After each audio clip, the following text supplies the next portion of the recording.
Bueno, continuamos. Última charla del día de hoy. Les presento a Micaela Lopacio. Micaela es ingeniera eléctrica, trabaja aquí en la unidad de biomagenología avanzada en Montevideo, Uruguay, y está haciendo su maestría también con nosotros.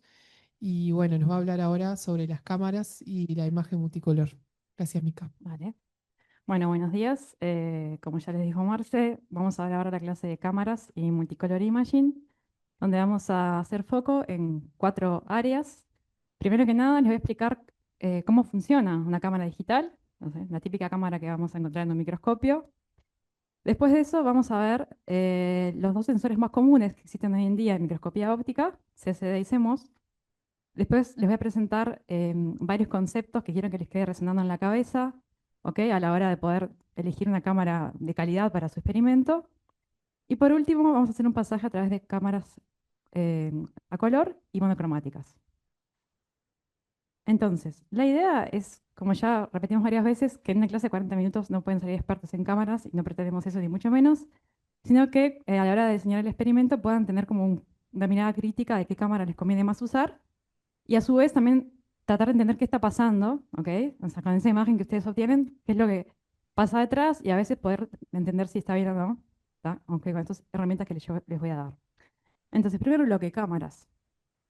Les voy a nombrar distintos tipos de cámaras que existen hoy en día. Tenemos Complementary Metal Oxide Semiconductor, ¿tá? Que se abrevia CMOS, lo van a encontrar siempre como CMOS. Es el tipo de cámaras más común que existen en casi todos los dispositivos electrónicos, en particular es la cámara que tenemos en los celulares todos nosotros, ¿ok? CMOS. Una mejora hacemos es Scientific CMOS, ¿ok? Esto justamente como el nombre indica, es una cámara que se usa ahora para aplicaciones en ciencia, ¿ok? Microscopía, por ejemplo, ¿ah? Tiene mejor calidad, mejor resolución. Después tenemos Charge Coupled Device, ¿ah? Son dispositivos de carga acoplada, CCD, que fueron el estándar durante décadas en las cámaras de microscopía, ¿ah? Hoy en día se siguen usando y son excelentes para hacer imagen cuantitativa. Una mejora CCD es Electron Multiply CCD, ¿ok? Estas cámaras es una cámara CCD a que se les agrega un módulo de amplificación electrónica, lo que amplifica la señal, por lo tanto son ideales en condiciones de experimento de baja intensidad de luz. Y por último tenemos las típicas cámaras a color que se usan en histología o en campo claro. Bien, entonces, como les dije antes, las cámaras más comunes que vamos a encontrar en un microscopio van a ser CCD y CMOS y son las que yo me voy a explayar en la clase. Bien, para entender cómo funciona una cámara, primero que nada, esto ya vieron un poquito en la clase del lunes, lo que tenemos que entender es por qué necesito tener una cámara en el microscopio, ¿ok?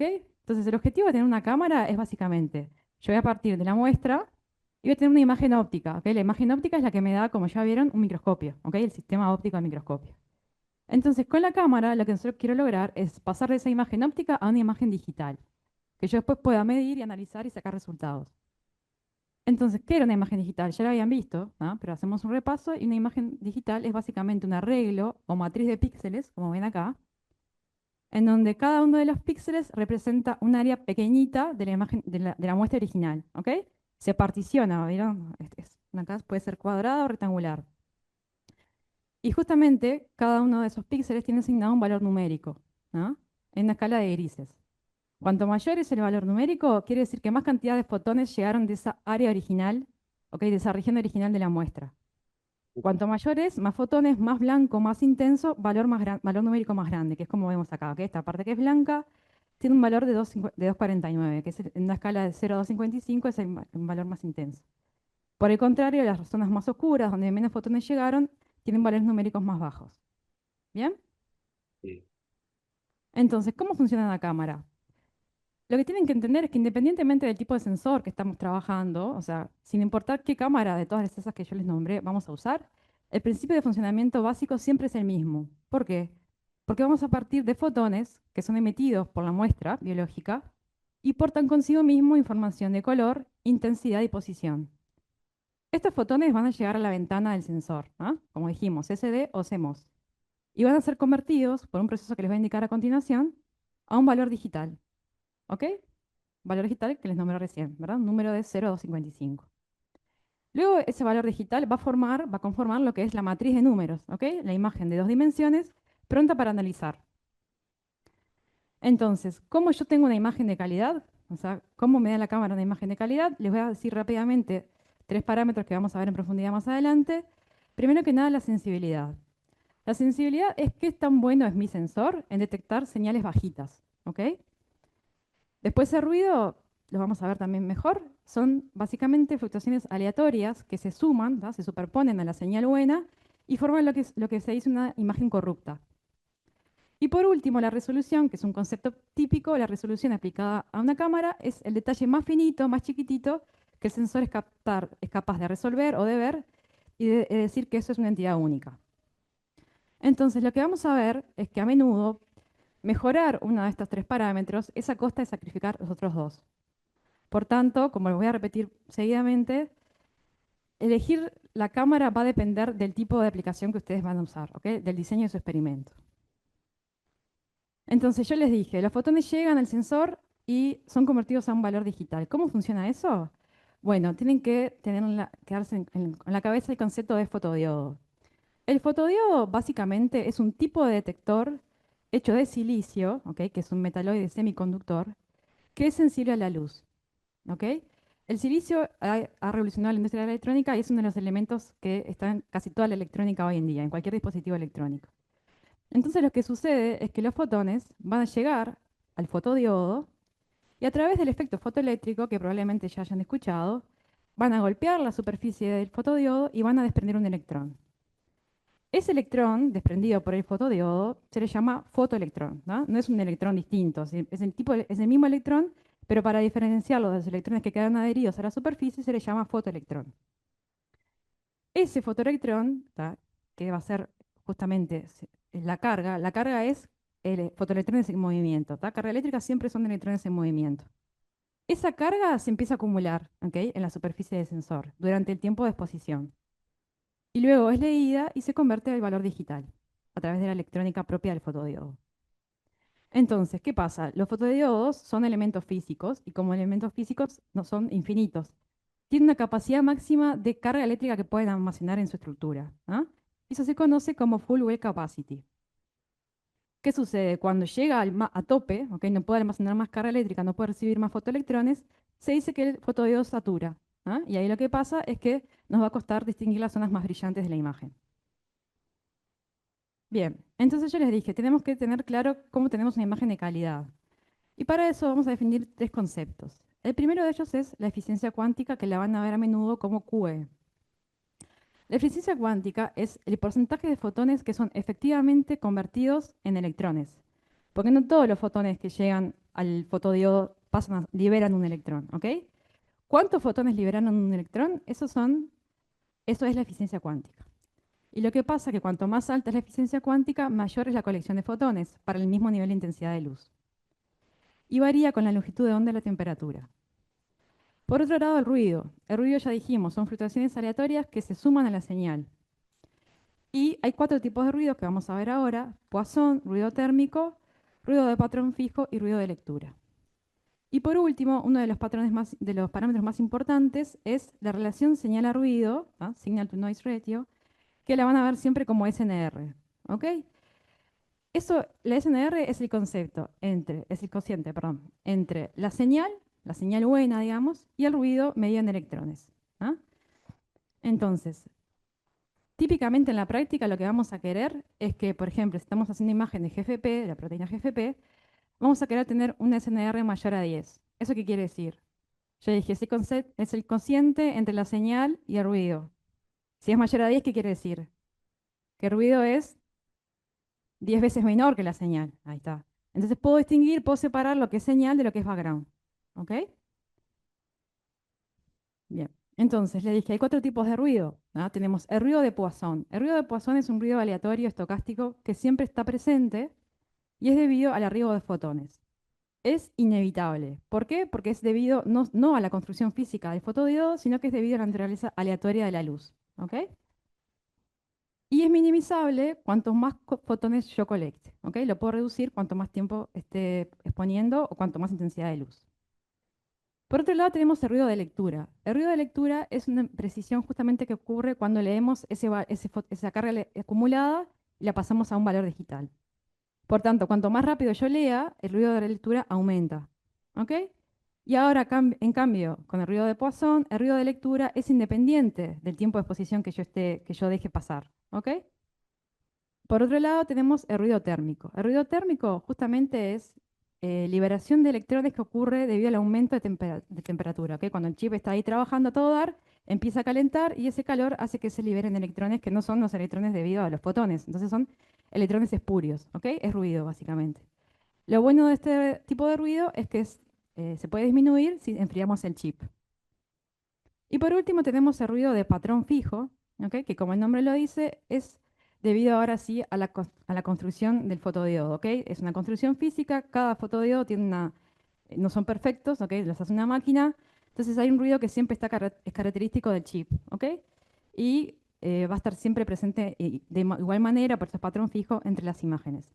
Este ruido se puede disminuir utilizando métodos de corrección de campo plano, que básicamente lo que se hace es calibrar el sensor, ¿ok? Con una imagen de referencia, se normaliza la respuesta de los píxeles, obteniendo una respuesta con el sensor tapado, otra con el sensor iluminado pero sin muestra, y básicamente se hace una operación matemática entre esas dos imágenes para calibrar el sensor. Entonces, lo que vemos acá les voy a mostrar es básicamente, a lo largo de la fila aumenta el tiempo de exposición, ¿ok? Partimos de 1 milisegundo a 1000 milisegundos. Y tenemos una imagen en donde el único tipo de ruido presente es el ruido de Poisson, ¿ok?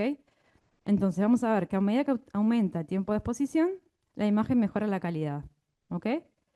Ahora en la segunda fila tenemos ruido de Poisson con 8 electrones, que es como se mide habitualmente el ruido de lectura. ¿Qué pasa? Para tiempos de exposición bajitos, el ruido de lectura nos mata, ¿ok? Ya no tenemos, casi que no tenemos nada acá. Pero a medida que colectamos más fotones, el ruido de lectura pasa a ser despreciable frente al ruido de Poisson. Entonces, esto me dice, el ruido de Poisson disminuye cuanto más tiempo voy a estar adquiriendo la imagen. ¿Está bien? Eso puede ser mayor tiempo de exposición o mayor, muchas veces lo que se hace es darle más potencia al láser, ¿ok? Más cantidad de fotones van a llegar al fotodiodo, entonces menor ruido de Poisson. Pero ojo con esto, ¿ok? Porque ¿qué pasa si yo estoy dándole de bomba a la célula con mucha luz o mucho tiempo? ¿Qué va a pasar con la célula? ¿Va a resistir? No, se va a empezar a fotolichar, ¿ok? Lo que se llama fototoxicidad, ¿ok? Entonces hay un compromiso entre cuánto tiempo dejo yo la luz emitiendo sobre la muestra, perdón, excitando la muestra, o cuánta intensidad de luz le doy, ¿tá? Para no justamente dañar la célula. Bien, entonces ahora, dijimos, digitalización es convertir un valor de voltaje de carga eléctrica a un valor digital. ¿Qué es lo que aparece ahí? Aparecen dos parámetros. Uno de ellos es la profundidad de bit, ¿ok? Que es la cantidad de niveles posibles que el sensor es capaz de registrar. Y siempre se calcula como 2 a la cantidad de bits, ¿ok? Entonces yo tengo una cámara, ¿tá? Yo compro una cámara de 8 bits. ¿Cuántos niveles posibles voy a ser capaz de discernir? 2 a la 8, 256. Si en cambio es de 12 bits, voy a ser capaz de distinguir 2 a la 12, 4096 valores posibles de intensidades. Y eso es importante, por ejemplo, esta imagen de microtúbulos, porque si yo tengo muchos pasitos, muchos valores de intensidad distintos, voy a poder distinguir, por ejemplo, una región brillante de otra no tan brillante, ¿da? ¿Ok? Si yo tengo poca cantidad de valores para representar la imagen, los voy a marcar los dos con el mismo valor digital. En cambio, si yo tengo gran profundidad de bit, voy a poder separar estructuras que entre sí tienen intensidad parecida, pero diferente al fin. ¿Ok? Por otro lado tenemos el rango dinámico. Rango dinámico es el cociente entre el valor más grande, que es capaz de registrar el sensor, y el valor más chiquito, ¿ok? O sea, la señal más intensa contra la más oscura, opaca. Y lo que pasa es que ahí puedo, de nuevo, soy capaz de distinguir zonas oscuras contra zonas claras, ¿ok?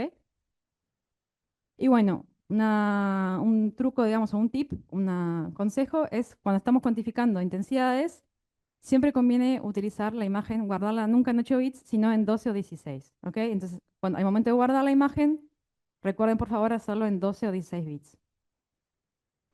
Bien, ahora vamos a hablar de resolución temporal y espacial. La resolución temporal es qué tan rápido mi sensor es capaz de registrar imágenes. Entonces, para un CCD, esto va alrededor de 10 frames por segundo, ¿ok? FPS son frames por segundo. O sea, en un segundo voy a adquirir 10 frames. En cambio, en CMOS, por un motivo que vamos a ver a continuación, es muchísimo más rápido, casi 10 veces más, ¿ah? Llegamos a 100 frames por segundo. Esto es crítico si no estamos trabajando con células vivas que se están moviendo y que tienen un tiempo de vida finito, ¿ok?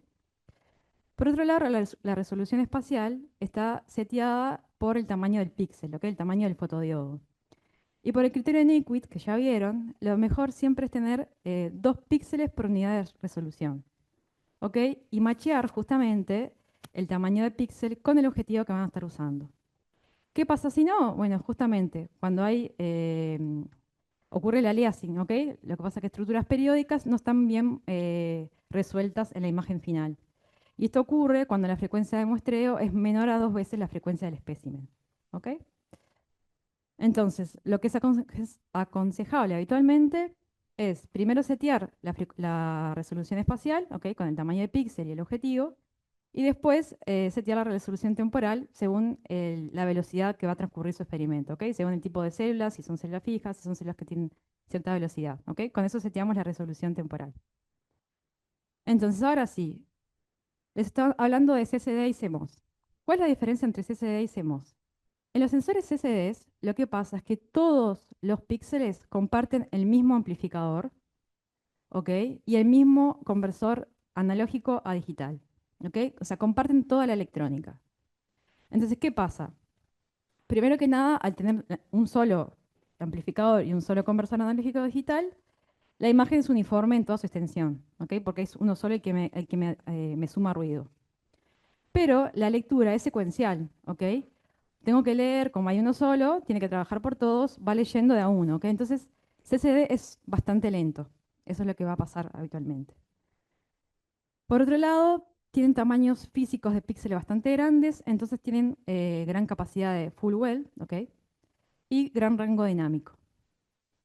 Tienen relativamente bajo ruido de dark current. El ruido dark current es el ruido de térmico, se le llama dark current justamente por esos electrones espurios que salen desprendidos. Y lo que se hace es, por ejemplo, viendo acá en este es un CCD, se le agrega un módulo para enfriar, ¿ok? Se le llama TEC, es como un chiller. Lo que hace es enfriar para reducir el ruido térmico. Ahora, por otro lado, CMOS, lo que sucede es que ya no tenemos un único amplificador y un único conversor analógico digital para todos los píxeles. En cambio, acá tenemos que cada píxel tiene su propia electrónica, es decir, cada píxel, cada elemento, tiene su propio amplificador y a su vez hay más de un conversor analógico digital.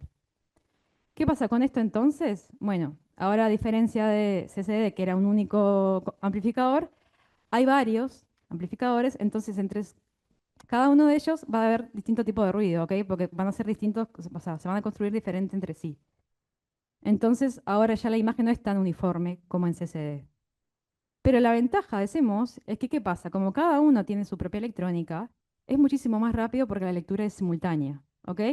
Por eso es que CMOS es 100 veces más rápido que CCD. Tienen, gracias a los avances, tienen un tamaño de píxel bien chiquitito, por lo cual tienen una resolución espacial bastante grande y tienen una eficiencia cuántica de casi 95%.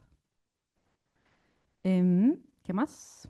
Bueno, acá. Bien, ahora sí, les hago una comparación entre uno y otro para que entiendan bien la diferencia. De vuelta, CCD, único amplificador de lectura y un único conversor analógico digital. En cambio, CMOS, cada uno tiene su propio amplificador y hay varios conversores analógicos digitales. Velocidad de lectura.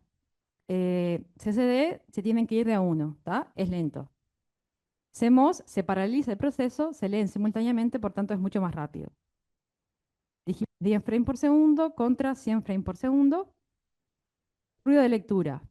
En los dos es bastante bajo, ¿ok? Eso en realidad es parte por los avances que han habido tecnológicamente, que han mejorado considerablemente la electrónica, que es la que lee justamente esa carga. Uniformidad de píxel, bueno, por lo que les decía, en CCD es bastante uniforme en la imagen, porque hay una sola electrónica trabajando para todos. En cambio, en CMOS es variable y va a variar entre píxel y píxel, ¿ok? Cada píxel va a tener una respuesta distinta. Incluso píxeles consecutivos se pueden funcionar de manera diferente, por tanto eso puede ser Hoy en día está minimizado, pero puede ser que la imagen tengan distinta respuesta entre cada píxel. Después, rango dinámico es alto en los dos. Ruido térmico de Dark Current es bastante bajo en CCD gracias a los módulos estos que enfrían el chip. Y es también bajo en CMOS, básicamente gracias a la tecnología. Field of View, o sea, el tamaño final de la imagen, es moderado en CCD y es bastante grande en CMOS, de vuelta, gracias a que CMOS ha tenido un avance importantísimo y ya es súper económico, te hacen píxeles chiquititos así en un área o sea, relativamente baja o pequeña. Entonces, dicho esto, ¿para qué es bueno usar CCD? Y bueno, para condiciones de baja intensidad de luz, y para condiciones donde importa mucho tener imagen cuantitativa, donde importa mucho justamente que entre píxel y píxel no haya variación, ¿ok? Porque voy a tener que cuantificarle y sacar resultados con esa medida de intensidad. En cambio, hacemos, al ser mucho más rápido, eh, experimentos que tengan dinámica rápida o eventos rápidos es muchísimo mejor, ¿ok? Por otro lado, también muestras que necesiten una gran área de escaneo también es mejor debido a que tiene mayor field of view. Y por otro lado, también es mejor cuando estamos trabajando con fluoróforos que se fotoblechean fácil. ¿Por qué? Por lo mismo. Porque al ser más rápido voy a estar irradiando una muestra en menor tiempo. ¿Ok? Entonces, básicamente, lo que es importante, que quiero que se queden, es que no hay una cámara mejor que la otra. ¿Ok? Depende del experimento, es yo voy a elegir usar CCD o CMOS. Si yo necesito uniformidad y sensibilidad, voy a elegir una cámara CCD. Si yo necesito velocidad, ¿ok? Y bajo respuesta a ruido, voy a elegir CMOS. Y bueno, ahora repasando, cuando ustedes van a elegir una cámara, se van a encontrar típicamente con las hojas de datos.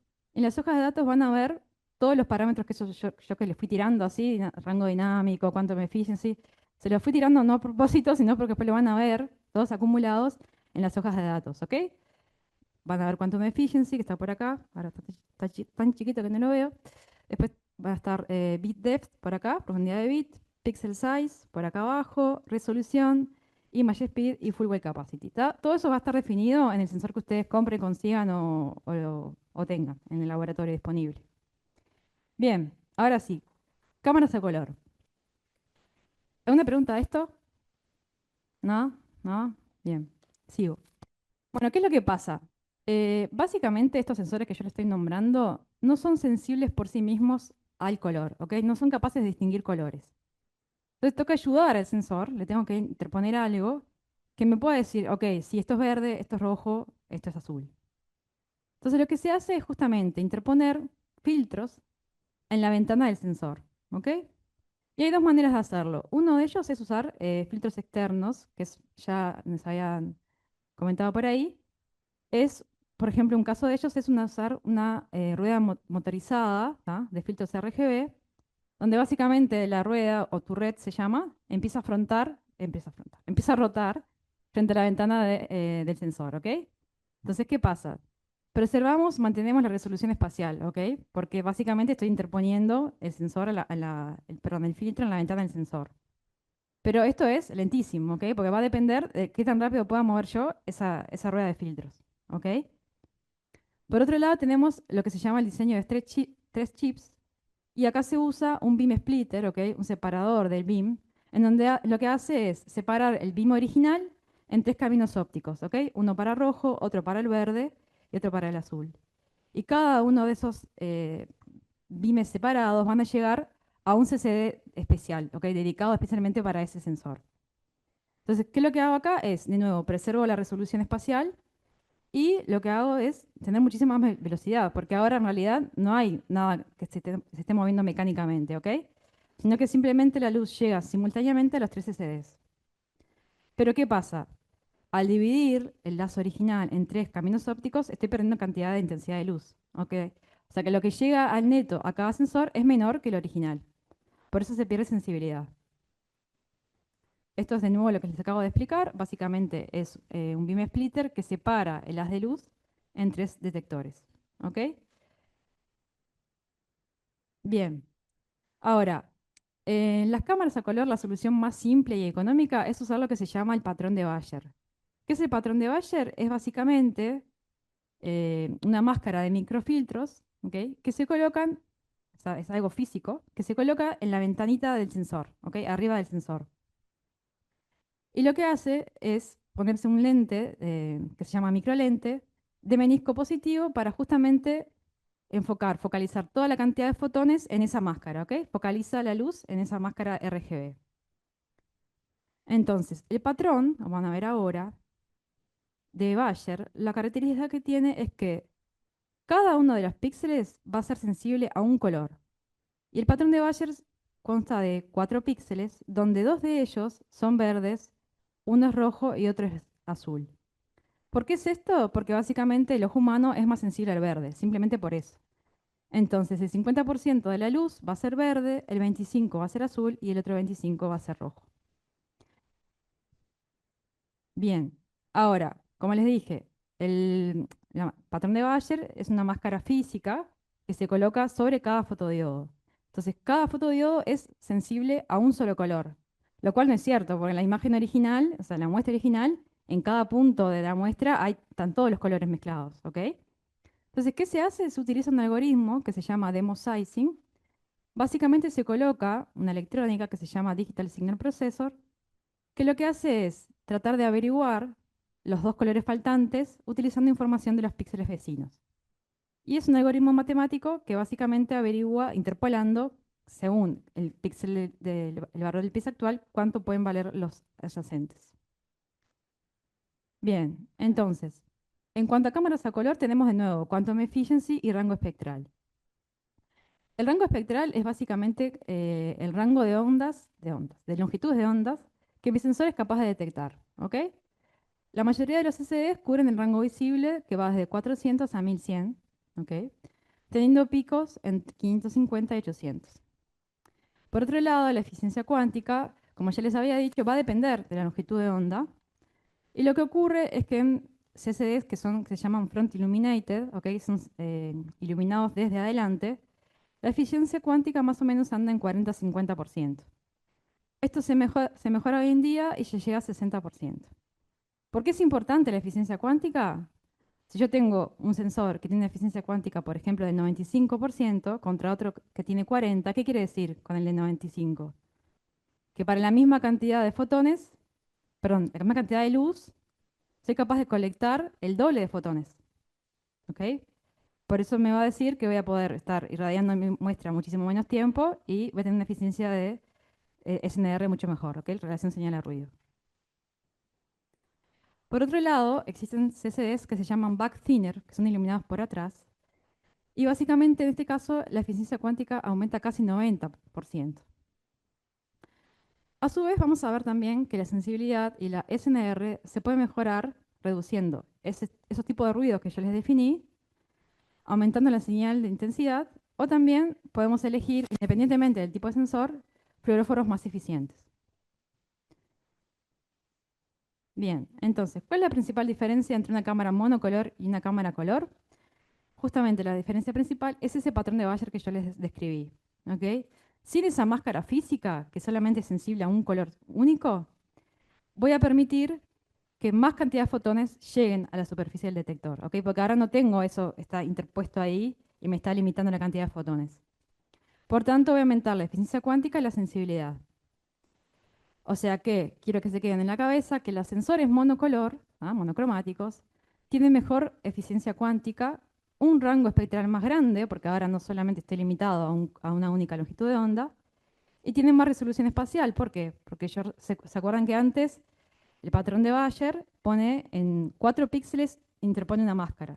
En cambio, en las cámaras monocolor no es necesario interponer, o sea, sacrificar 4 píxeles para averiguar un color. ¿Ok? Entonces, lo importante es que en fluorescencia siempre, por favor, tratamos de usar cámaras monocolor más un arreglo de filtros. ¿Ok? Porque el patrón de Bayer descarta casi el 75% de la luz. O sea, 3/4 de la luz la pierdo en ese patrón, esa máscara de cuatro filtros. ¿Ok? Bien. Eso lo vemos acá. En esta curva, que es una curva típica que les puede aparecer a la hora de elegir una cámara, tenemos la eficiencia cuántica contra la longitud de onda. El área bajo la curva es la sensibilidad. Entonces, en una cámara monocolor, el área bajo la curva es muchísimo más grande que una cámara color, donde lo que voy a colectar es lo que está debajo de cada una de las tres longitudes de onda. Lo mismo pasa acá, tenemos una imagen obtenida con una cámara color utilizando el patrón de Bayer.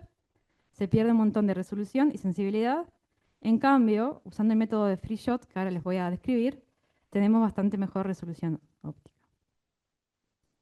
Lo mismo acá, vamos adquiriendo cada canal por separado, adquirimos el azul, adquirimos el verde, adquirimos el rojo. Cada una de ellas es una imagen monocromática, ¿ok? Al final las recombinamos, ¿tá? Pero tienen que tener en mente que esta asignación de color es arbitraria, es hecha por nosotros. O sea, nosotros le asignamos el color verde, el color azul y el color rojo y después las recombinamos. Y acá vemos lo mismo en una imagen obtenida por un sensor monocromático. Es muchísimo mejor la sensibilidad que una cámara obtenida a color. ¿Ok? Estas son las mismas imágenes obtenidas con una y otra sensor. Bien, por último, bloque de multicolor imaging. ¿Qué sucede? El método más común para obtener en fluorescencia una imagen multicolor es utilizar una adquisición secuencial con 3 juegos de filtros.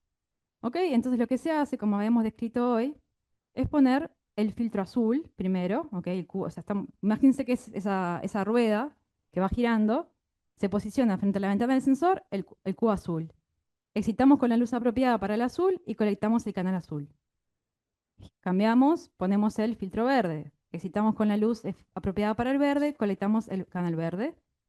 Y volvemos a cambiar y colectamos el rojo, excitando con la luz apropiada para rojo. ¿Ah? Entonces, de nuevo, vamos a adquirir 3 imágenes monocromáticas y las vamos a lo que se llama pseudocolorear, porque de vuelta es una asignación arbitraria que hacemos nosotros, para obtener la imagen a color final. ¿Ok? Entonces, esta es la famosa rueda de filtros que les decía. Se interpone en la ventana del detector cada uno de los canales. Entonces, ¿qué pasa con esto? Básicamente tenemos gran sensibilidad. ¿Por qué? Porque la luz, no sé, el haz de luz que sale de la muestra viene llena a la ventana del detector, ¿ok? No hubo ninguna separación de intensidades. Tenemos mejor resolución y también poco crosstalk entre los distintos fluoróforos porque básicamente se adquieren por separado, ¿ok? Ninguno se superpone con el otro. Claramente la desventaja de esto es que es bastante lento, si bien puede ser automatizado. Una solución a esto es básicamente usar lo que se llama un cubo triple, ¿tá? Que algo habíamos nombrado también. Básicamente, el cubo triple es lo que tiene es un solo cubo donde tiene triple excitación, triple dicroicos y triple emisión. ¿Qué quiere decir? Que el filtro de emisión va a tener 3 bandas, perdón, el filtro de excitación va a tener 3 bandas donde va a dejar pasar la luz. El dicroico va a tener 3 bandas donde va a dejar pasar una longitud de onda o reflejar la otra. Y el filtro de emisión va a tener 3 bandas donde va a dejar emitir la luz. ¿Ok? Pero simplemente cada uno es un único filtro. ¿Ok? Pero tienen 3 banditas de trabajo, básicamente. Entonces la ventaja de esto, de vuelta, lo que hacemos es excitar en el azul, tomar el canal azul, excitar en el verde, tomar el canal verde y excitar el rojo. La ventaja es que es muchísimo más rápido, ¿ok? Porque ahora no tengo que cambiar la ruedita de filtros manualmente. Pero ahora sí puede haber pérdida de sensibilidad, ¿ok? Porque justamente estamos dejando pasar solamente una bandita del espectro, ¿ok? Esas 3 banditas separadas que voy a dejar pasar. Y también lo que decía Marce, puede ser que si esas banditas están muy juntas, haya sí crosstalk entre los fluoróforos. Sí. Ujú. Claro, en realidad sí, exactamente puedes. Sí, sí. No, siempre puedes, o sea, después de un procesamiento posterior puedes hacerlo. Sí. Ok. ¿Qué pasó? Ah, bueno.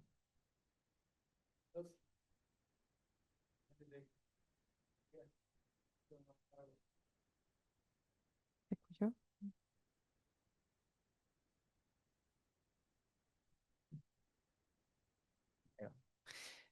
Había preguntado si a nivel del detector tenías el cubo triple filtro, Ujú. podías separar en canales los colores. Pero claro, si estabas adquiriendo los 3, no entendía bien si. Sí, Capaz que es posterior a la posteriormente detección. puedes separar los canales. Sí, Está sí, claro. tal cual. Está ok. Exactamente. Gracias. No, por favor. Bien, sigo. Entonces les dije, esta adquisición con el cubo triple es más rápida y la puedo hacer incluso más rápida según la modulación de la luz que voy a estar usando, ¿ok? En el caso de la rueda de filtros, ¿qué tan rápido yo puedo pasar? Bueno, van a ser segundos, ¿ok? En el caso de ruedas más rápidas, puedo ir hasta 120 milisegundos. Y en el caso después de utilizar una fuente de luz, como pueden ser LED o láseres, puedo ir desde milisegundos a microsegundos, ¿ok? Y eso me va a hacer que ese cambio entre filtros sea muchísimo más rápido. Bien, lo último tenemos acá. Ah, bueno, lo último que les decía es, el caso anterior era un cubo triple y una cámara monocromática. Ahora podemos tener una variación de esto, que es utilizar un cubo triple, pero en realidad una cámara color, ¿ok? Con el patrón de Bayer que tenemos siempre. Y ahí es de nuevo bastante más rápido, tenemos baja sensibilidad y lo que sí hay es alto crosstalk entre los fluoróforos, ¿ok? Entonces, para terminar, de vuelta. No hay una cámara mejor que la otra, sino que la cámara más adecuada va a depender del tipo de experimento que ustedes vayan a realizar, ¿ok? Entonces, por ejemplo, acá medio a grandes rasgos, si vamos a hacer microscopía con células vivas, ¿ok? Nos va a convenir usar un sensor rápido, ¿ah? Entonces vamos a elegir CMOS, ¿ah? Que tiene, además de eso, alta eficiencia cuántica. Por otro lado, si vamos a usar experimentos donde hay condiciones de baja o poca luz, nos va a convenir usar CMOS enfriados, ¿ok? Para reducir el ruido térmico, o electromultiply CCD, que les nombré al principio, para minimizar justamente el ruido térmico de lectura. Por otro lado, si vamos a querer tener imágenes de color rutinarias de siempre, podemos usar la máscara de Bayer que les describí, ¿ok? Eso es rápido y, bueno, no se tiene una gran sensibilidad, pero es útil para obtener la imagen a color. Por último, como les había dicho, si quieren tener una imagen de fluorescencia multicanal, multicolor, siempre recordamos usar un sensor monocolor, ¿ok? Una cámara monocromática y utilizar ese juego, cualquiera de las configuraciones de las 3 configuraciones de filtros que les describí, utilizar esos filtros añadidos y adquirir canal por separado, ¿ok? Bueno, eso es todo.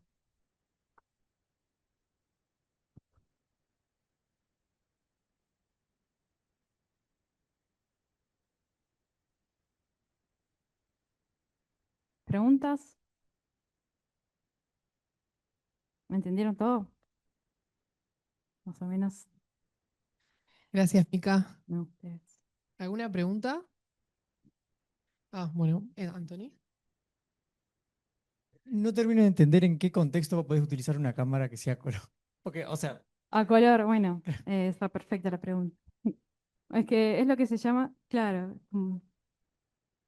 claro, bueno, después vos. Claro, sí, eso capaz que es más biológico. En realidad, cuando, por ejemplo, tenemos muestras que tienen colores, colorantes en cortes histológicos, no sé, hematoxina de eosina, trypan blue, no sé, cualquier colorante de estos que se ven a color. Y también depende de la aplicación, si no necesitas mucha resolución tampoco en la imagen. Hay diferentes calidades, pero en general se usa eso para usar luz transmitida a campo claro.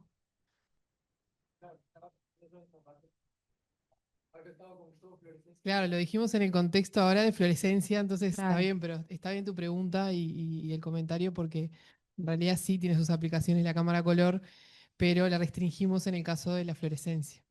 exactamente. Eh, ¿Acá había alguna pregunta más? Allá, Andrés. Sí, No, obvio no que podés. podés. Depende. Buenísimo, Mica, la charla súper bien, súper claro. Así que, y ya que estás, te aprovecho.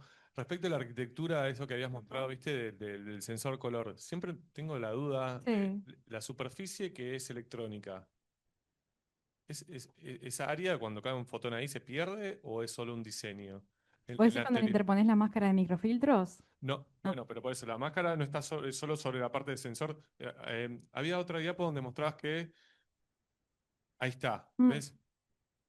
Ahí está, ¿ves? Toda esa parte electrónica donde está el amplificador. sí. ¿Todo eso es superficie que se pierde de sensibilidad? No, vos ponés, viste que el filtro, que es esto, por ejemplo, en este caso rojo, Sí, está diseñado especialmente para cubrir la superficie del fotodiodo, la superficie sí. física sensible a la luz del fotodiodo. O sea, está optimizado espacialmente para que no pierda fotones. Esa Mm, microlente entonces dirige al área donde Claro, solo está el fotodiodo. exactamente. Por eso poner un Entonces, microlente también ahí, para claro, enfocar justamente todos los fotones a esa región sensible y que no se nos diverjan Perfecto. fotones y queden fuera del espacio, digamos, sensible. Buenísimo. ¿Bien? Sí. Excelente. Nada más, seguros. Eh, Me olvidé el nombre de la persona argentina que estaba en el chat. Tina era, me había olvidado. Tina, ¿tenemos alguna pregunta en el chat? Si no, Oliver, capaz que lo puedes leer. Ah, claro, te tengo que tirar el micrófono, básicamente, porque si no.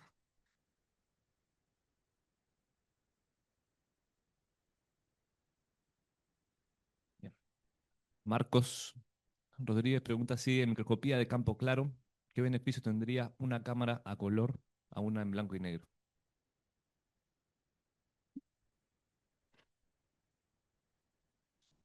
Claro. Perfecto. No, ese ya está respondido. Bien, ahí Marcos confirma si quedó claro ese punto.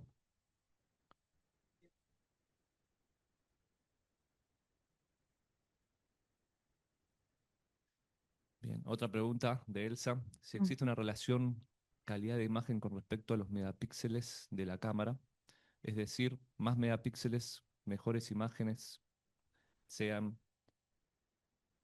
CCD o CMOS. Sí, existe. Justamente lo que estamos hablando es la resolución, ¿no? Básicamente, y la sensibilidad, o sea, la señal más bajita que puedo llegar a captar y básicamente la resolución espacial. Si tenemos más cantidad de píxeles, aumenta la resolución espacial.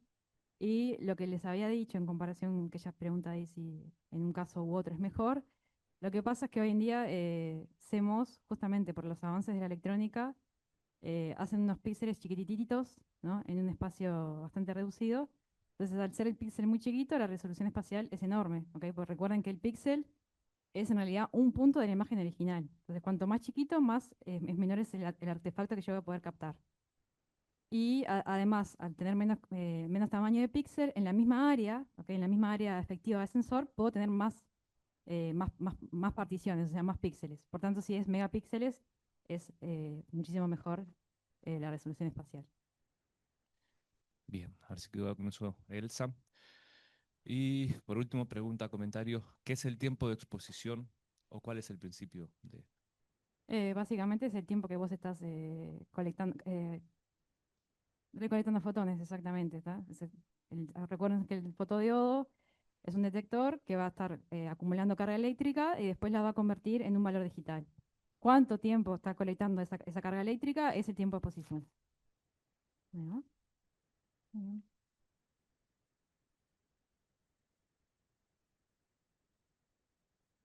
Hay una más recién se sumó Juan. ¿Podría explicar algo sobre la fluorescencia automatizada? En mi caso, en nuestro laboratorio tenemos un microscopio Nikon Eclipse, el cual con un objetivo de 20 por y da detalles, da una imagen fluorescente, pero sin necesidad de pasarlos por filtros RGB. Magia. Quiz- Quizás, Juan, No, si querés abrir el micrófono y específicamente aportar sobre eso. probablemente tenga un filtro triple. Claro,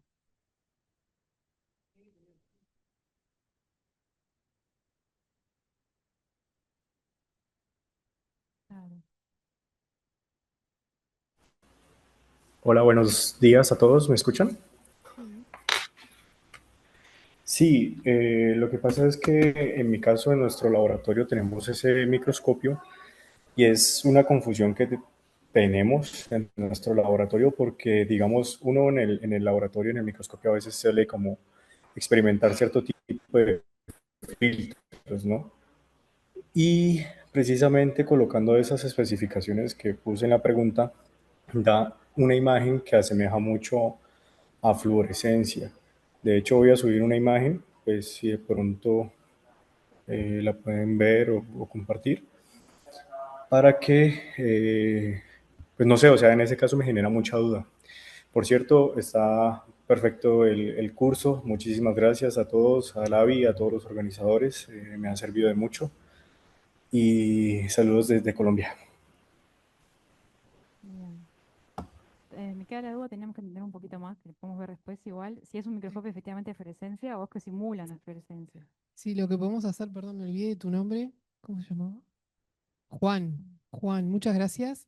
Lo que podemos hacer es que si querés nos podés mandar la imagen después y lo conversamos con, incluso acá estábamos con los profesores, así que lo podemos ver al caso específicamente. ¿Está? Muchas gracias. Anthony. Gracias. Mi pregunta era por el lado de la diferencia entre CCD y CMOS. Sí. Cuando estabas en la comparativa, Ujú. entiendo que al CCD le pones el TEC para disminuir, Sí. pero ¿qué también hace que sea menos la dark current en el CMOS? Podés Porque entiendo que están separados para cada uno de los píxeles, un amplificador tenés, y eso también hace que cargues menos temperatura, porque en Claro. este estás uno solo. Exacto.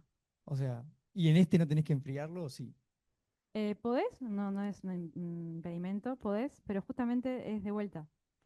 Lo que vivo repitiendo, pero es así, es que el avance de la electrónica hace que vos tengas un amplificador chiquititito, entonces el calor que emana ese amplificador o ese conversor analógico digital está minimizado. ¿Ah? Claro, Pero además está procesando menos que el otro. exactamente, está trabajando para un píxel, no para la cantidad de píxeles, el tamaño de la matriz actual. O sea, está mucho menos exigido y está mucho menos reducido en espacio, entonces va a tener muchísimo menos ruido térmico.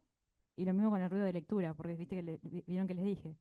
Claro. Es mucho más rápido el ruido de la lectura, entonces uno podría pensar que aumenta el ruido de lectura. Pero no, en realidad está como mantenido en el sentido de que es muchísimo más chiquito, entonces es menor ruido de lectura total, digamos, neto. Gracias. Bien. Gracias. ¿Alguna otra pregunta? ¿No? Bueno, desde el chat tampoco. Mm. Bueno, les agradecemos a todos entonces por este día que terminamos ahora.